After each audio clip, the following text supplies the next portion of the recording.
Shalom, shalom.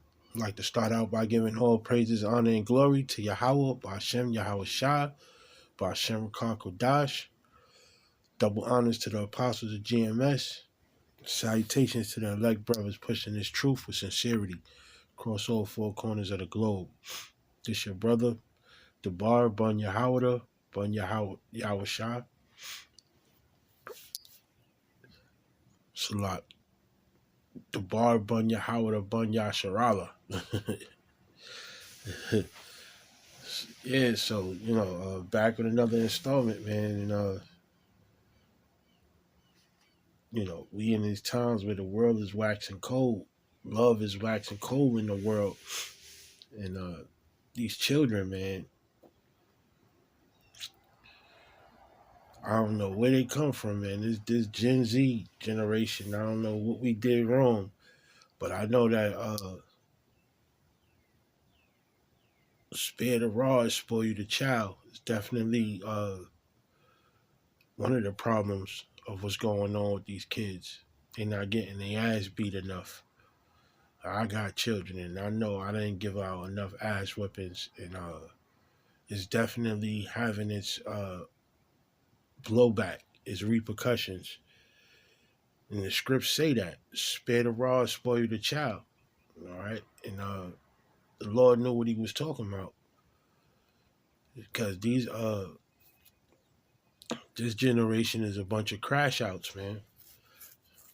They consider YNs right now. Jake, young children, boys and girls, they consider YNs because they crash outs.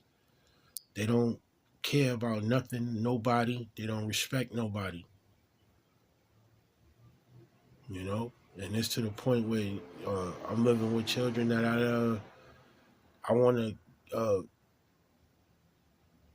get rid of them, man. Kick them out my house because they so disrespectful and unruly in this house. But that's just not the mind state of the kids that's in my house. This is the global mind state of people that have children these ages, 18, 21, 17, 15. These kids have no moral compass of how to deal with adults.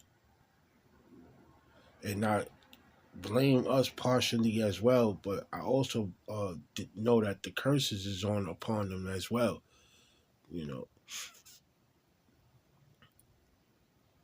But it's overwhelming, man. Jake is a beautiful people, but with these curses, man, we got hella demons on us. You grew up in the era where you respected not only your mother and your father, but your neighbors as well. It was a time where everybody called adults, if you weren't an adult, Mr. or Mrs.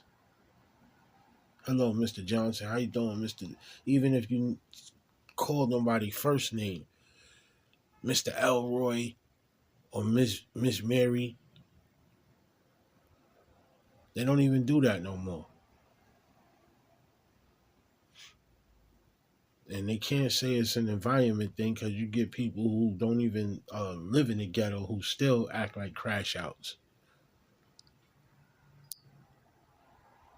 But the Lord also give them a responsibility too.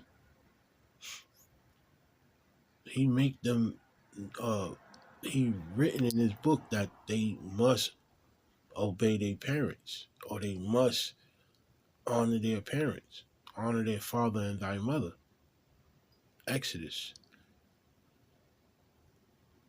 So teach your kids the scriptures, man, so they can't. Because I taught my kid the scriptures, but they don't believe the truth as far as coming from an Israelite. So that's a cold cut for them right there. For them not even believing what the word is that was given to their people, and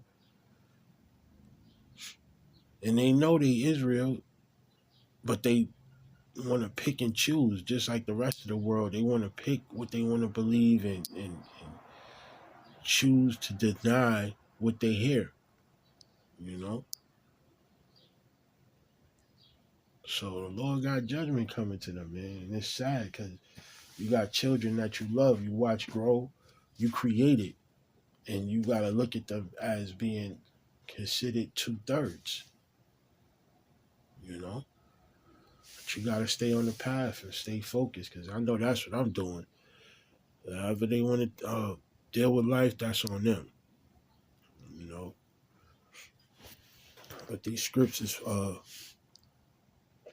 in Colossians, where I'm gonna start, you know, sometimes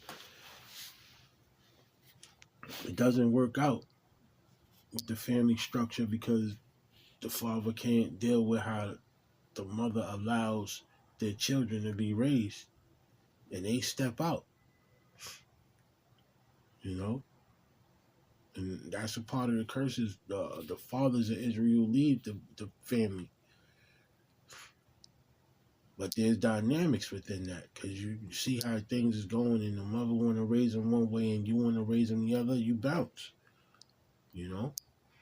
So it's up to you women to get right too, man, and go according to how the father or the husband wants to raise their kids. You understand? Because more than likely he knows best. Like the show Father Knows Best. Y'all lose all type of family values growing up in these days and times. Y'all women don't got men because of the things that y'all lack, the family values. But this scripture's in Colossians. I'm gonna start at 18. Colossians chapter 3, verse 18, where it says, wives, submit yourselves unto your own husbands as it is fit in the Lord. So the Lord put it where he wants you to submit to your husband, man, because he knows best. Then y'all lose out on the whole structure because the foundation is gone. The father. In my case, shit, I'm here, but you know, it's a struggle to deal with trying to get these kids to go according to my rule and how I want things because the mother always steps in the way, you know. So they destroyed through lack of knowledge. If they knew better, if they knew to listen to their father instead of trying to get they convince their moms that what they doing is right, they would probably live a better life, you know. But reading on, I'm gonna jump down to verse 20 where it says in Colossians chapter 3 verse 20, it says, children, obey your parents in all things, for this is well pleasing unto the Lord. All right. So if you want to please the Lord, if you want to be right in the eyes of the Lord, man, you should be obeying your parents. All right. No matter what they say, because they're not going to lead you into the wrong direction. They're just going to lead you into correction. All right. Everybody else, your friends, they don't care about your direction. They are too busy trying to figure out their own direction. So wherever you go, they sit back and watch. But your parents is going to guide you in the right direction. And this is the scriptures that the Lord put out for you to understand. All right. You don't deal with the scriptures, you losing out. All right. So Lord willing, I hope that was edifying. Until next time, shalom.